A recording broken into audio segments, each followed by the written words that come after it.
discussing G2. Now G2 is making more ribosomes and more mitochondria and more of the cell structure, but not DNA.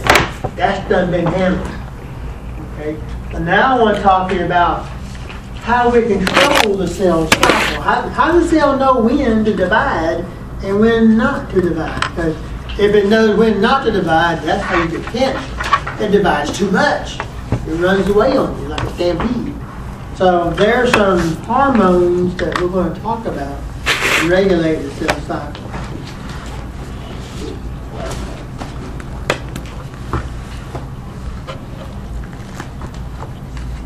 And like I just told you, the regulation is fairly complex. There are a number of hormones that we know influence. Sometimes it'll make the cell division stop. Sometimes it'll make it start. And if it starts and goes too fast, we call that cancer. And as it goes too fast, a little bump appears, a bump of cells. We call that a tumor. Now, can a tumor be there and not be cancerous? Yes. Mm-hmm. Sure. And what do you call it when it's not cancerous? Benign. And what do you call it when it is cancerous? Malignant. Malignant. Yeah. So you don't want to hear the word malignant. You want to hear the word benign, as it be to remove a tumor. So don't think that all lumps are going to be malignant. Some are not. Some are just a mass. Like you got a splinter stuck in there, and all of a sudden starts to build upon it. You know what awry means, right? The word right here. You know what awry means? Wrong. It means it went haywire. Haywire. I like that word. Figure I'd give you the vocabulary there.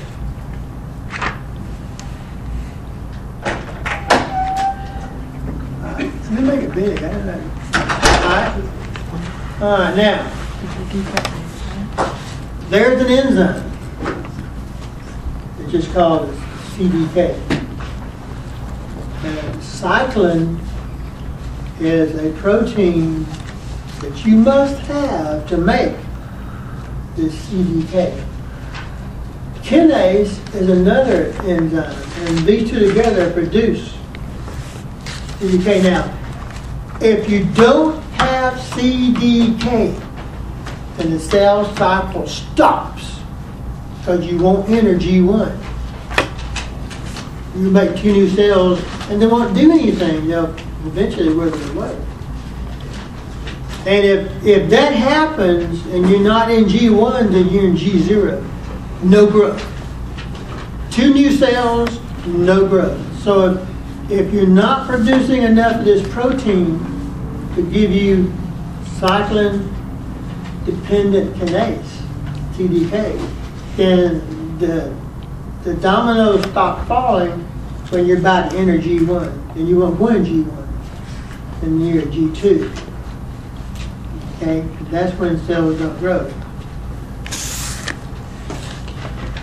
Oh, back up. Good or bad? No. You saying no cell growth? If this thing is working right, would that give you cancer? Now, when it's time to grow again, remove the block, and you grow again.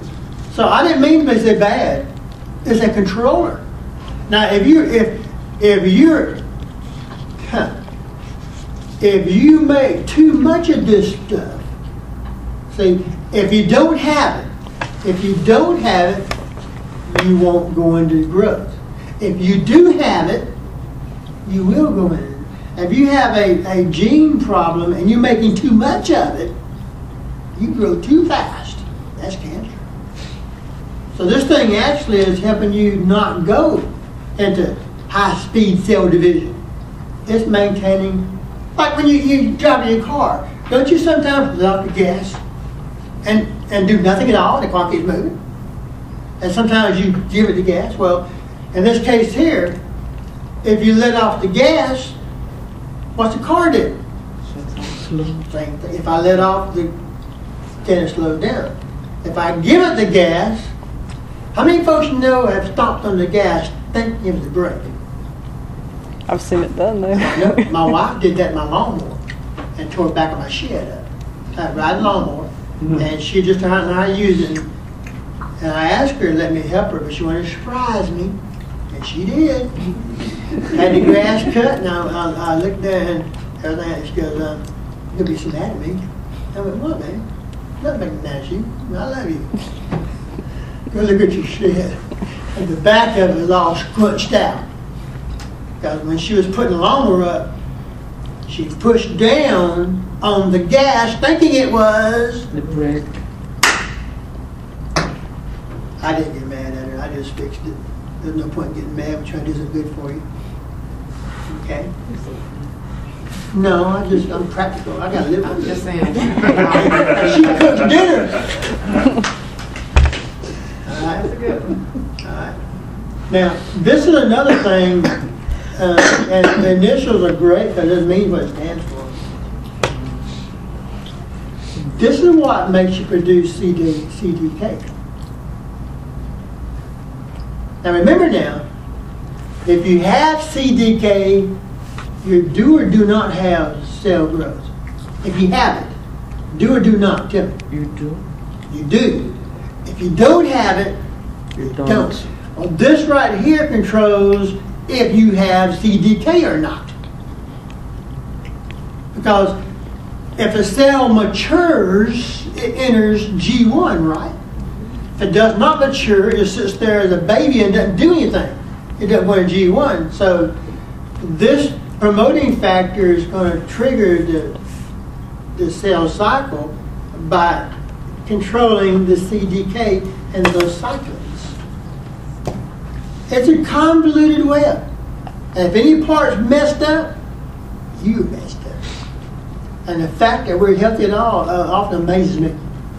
All things go wrong inside us, and the fact that we're healthy, that's something. That's just amazing. And the more I learn, the more I'm amazed at how we are healthy at all. But all the little side problems you can have, and some folks have them. But anyway, like I said before, if you don't have the CDK, then you will not go into G1, you'll stay at G0. Okay? If you do have the CK, you will go, but that depends on if you have the maturation factor or not. Okay? So, without this, you won't have this. And without this, it won't occur. It won't occur. Now, there is a protein that when a mistake is made, it would turn the machine off. Stop. We got a problem. We have put a T with a C. We got to stop. Protein 53 is the one that will actually shut down. Like if you're in a factory and you have a conveyor belt and you're putting cookies and everything, you turn the belt off, right? And it stops there, and you get a chance to fix what's wrong. But this is your stopper of the conveyor belt. If something goes wrong, this sucker stops it, and that allows either two things happen. Either the cell fixes the machinery or the cell destroys itself on purpose. It's called apoptosis. All cells do that. The ladies do it more than men because every month y'all do it. You better do it. That's part of your lifestyle. So P53 it shuts down the cell cycle so that if something wrong with DNA, we can stop, figure it out, the cell, and fix it. Now, if it's really bad damage and it's total, I can't fix it, then that cell dies. And now, if it's a nerve cell, we got a problem. You know why, don't you? There's new nerve cell takes place, and alcohol can do this, but so can sunlight. So a lot of folks who are really, now I don't mean like a drinker who drinks like just now and then, a true alcoholic. If they were to stop drinking, they would still act like they're drunk. Because the brain cells have been severely damaged by the alcohol they took all the time back. Even though he stopped, you would think him staggering around that he's drunk. No, he's not. That's called alcohol psychosis. And And that's a condition you get because of the damage you've done with the DNA destruction. And you destroyed brain cells, but there's no new brain cells to come back and take their place. Syphilis does that too, right? Huh? Syphilis can do that too. Syphilis, right? Mm-hmm. Sure can. If a cell contains damaged DNA, does it make sense to have more p53 in it or less p53 in it? The cell contains DNA and it is damaged. Would you find more p53 in that cell or less? More. I'll find more because I got work to do. Okay. And what it does is that will also make a cell stay in G0 while we're fixing the problem. I don't want things to start growing and then exacerbate the problem and make it worse. So we're going to put this thing in suspended animation, G0, and then fix the DNA if we can. If we can't, boot the cell out. And that's how the body does it. Like this. Okay? Now, if you don't have enough p53 and you cannot stop the cell cycle, that's when you get cancer. Because the cells keep on dividing. And the ones that are dividing, are they good or bad? Bad. They're bad on top of it. You got a lump of crap that affects other places in your body and makes more lumps of crap. For long, you die of cancer.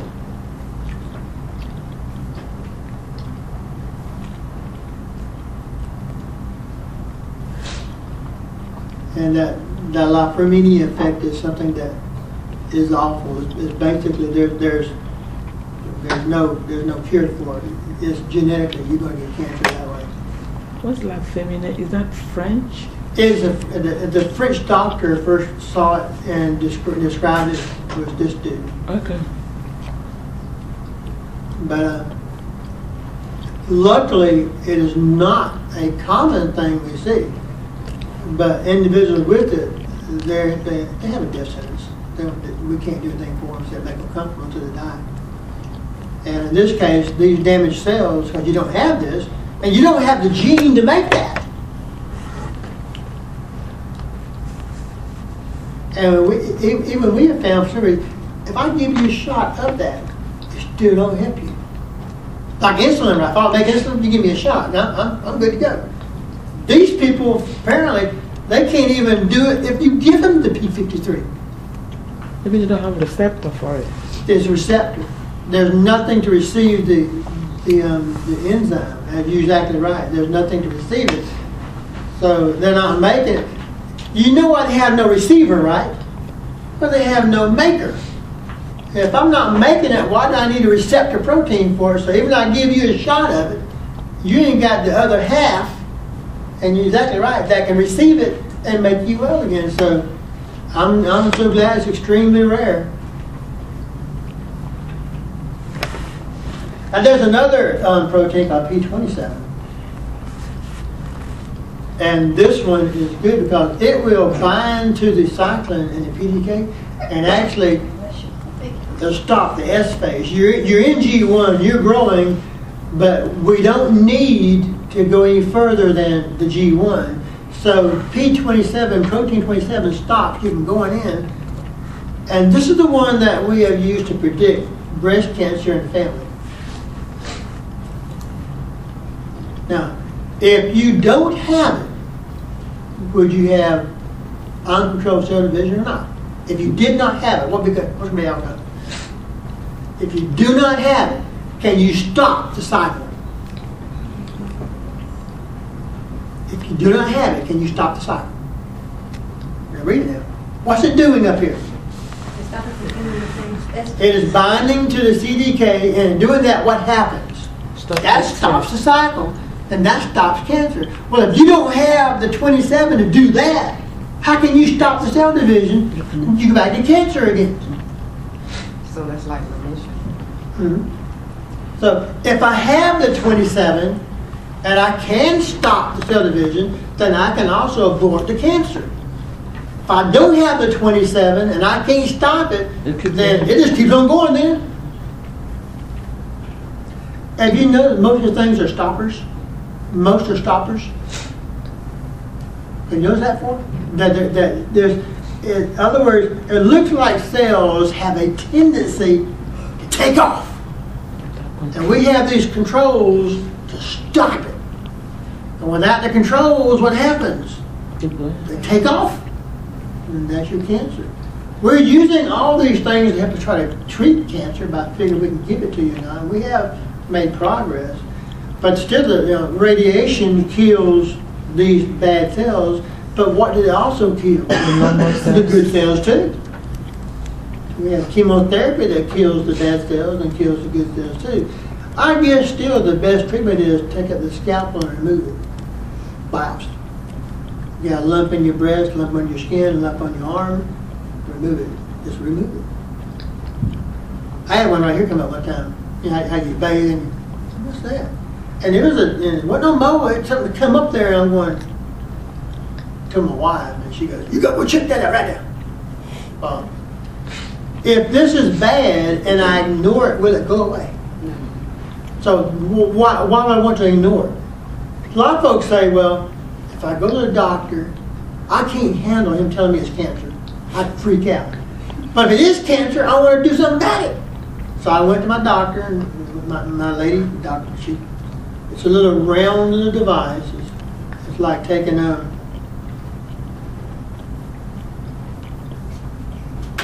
it's like this, little salted.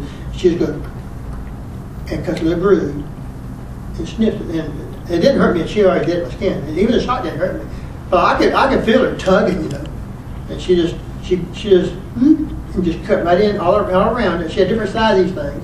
And she just cut right into my chest. And I'm watching her do it, And I don't mind watching, I won't pass out. And I saw her pull it up, and she sent it off to the lab. And I was at Hardaway when this happened. And the principal of Hardaway, though I like him, he never comes down to my class to see how well I'm doing. One day he showed up at my door. Says, "Your doctor's called you.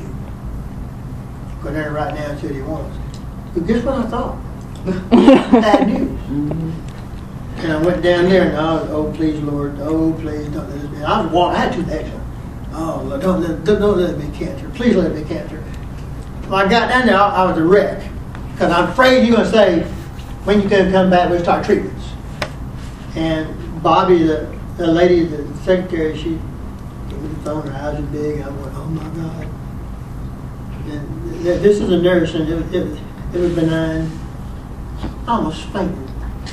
I got mad. Why did it doesn't make sense. Why did you scare me this way? Well, when Keith came, the principal said, well, the doctor called and said they want to see you right now. And I said, and when I asked the nurse, I said, we told them not to get you out of class. But Keith, being the friend he is, because he'd have a bump on it. And I asked him what he did about his. So he knew about what it was. I just wish he had told me, get down and talk to him, but don't hurry. Don't hurry. And so, but I never get how scared I was walking down there. I didn't want to be told cancer, and it wasn't. I would not ignore another one because I assumed one was okay. I won't assume that either. I'll go again if it happens again. Next time it might be. But I know for a fact that every form of cancer is completely curable in the first stages. It's when you let it go. Because you don't want to be told. Because you're too busy to go to the doctor. Hey, I got classes to teach. I can't miss class. But then you sign your death certificate. And so that's a problem that I'm never going to have. If I got to go to the doctor, I will go to the doctor, and I expect y'all to also. If I can clean my teeth, I won't make a appointment in class clean my teeth. That's routine. Okay, I'm over time. Y'all so polite not tell me a thing. I'm going to stop here. I'll come back here on that Wednesday and pick up here again. I'm making a note to myself.